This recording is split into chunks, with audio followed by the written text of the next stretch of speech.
Salut les gars, c'est Samy Garcia. Aujourd'hui, on se retrouve pour une petite vidéo. On va parler des sélecteurs, plus particulièrement des sélecteurs d'attributs.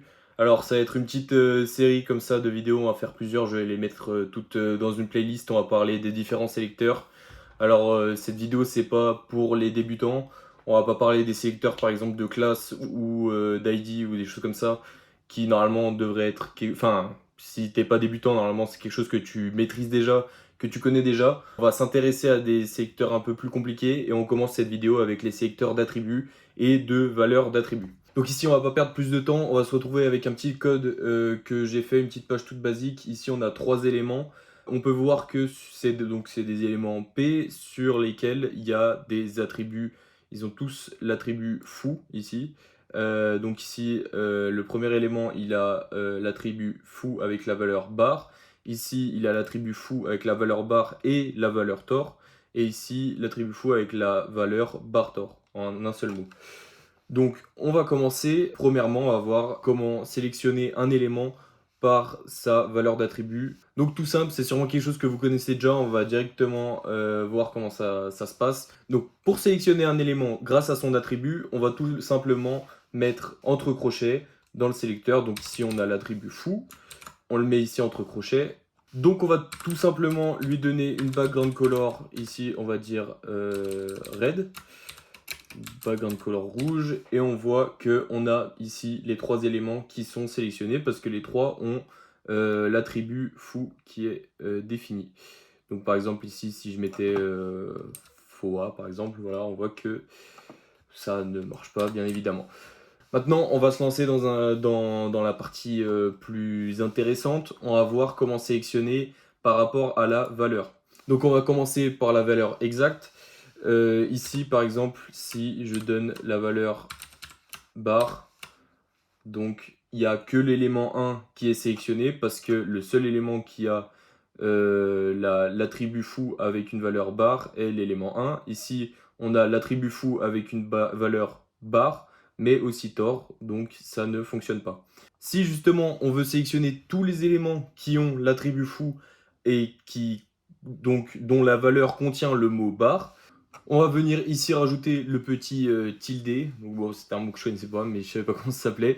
Voilà, je viens d'apprendre que ça s'appelait un tilde, ou je sais pas exactement comment ça se prononce, mais donc la petite vaguelette là, avant donc le égal pour signifier que on veut sélectionner tous les éléments qui ont l'attribut foo qui contient le mot, et bien le mot bar. Donc on voit qu'il y a l'élément 1 et 2 qui ont été sélectionnés. On va voir à quoi ça correspond ici. L'élément 1 donc contient le mot bar, enfin l'élément 1 a l'attribut foo dont la valeur contient le mot bar. Ici l'élément 2 aussi contient le mot bar, et ici l'élément 3 n'est pas sélectionné. Et pourquoi il n'est pas sélectionné? Parce qu'il contient la string bar, mais pas le mot bar. Donc, pour sélectionner tous les éléments qui contiennent la string bar, on va pas mettre le petit tilde, la petite vaguelette, on va venir mettre l'astérix, la petite étoile, et là on voit que tous les éléments sont sélectionnés parce que tous les éléments ici ont un attribut foo qui contient la valeur, dont la valeur contient la string bar. Je vais pas m'y faire, je vais me tromper à chaque fois. Donc dont l'attribut foo une valeur qui contient la string bar. Donc ils contiennent tous ici la string bar. Ici par exemple si on vient mettre là même pas bord, j'ai mis un 0, mais donc bord, on voit que donc ça ne marche pas, il faut bien qu'il y ait la string bar, et donc ça se sélectionne tous parce ils ont tous la string bar. Il nous reste encore 2 petites options qui s'offrent à nous. On va voir que on peut sélectionner tous les éléments qui commencent par la string bar. Pour ça, on va mettre le petit accent circonflexe devant l'égal. Et on voit que tous les éléments ici commencent par la string bar. Donc, ils sont, une fois de plus, tous sélectionnés.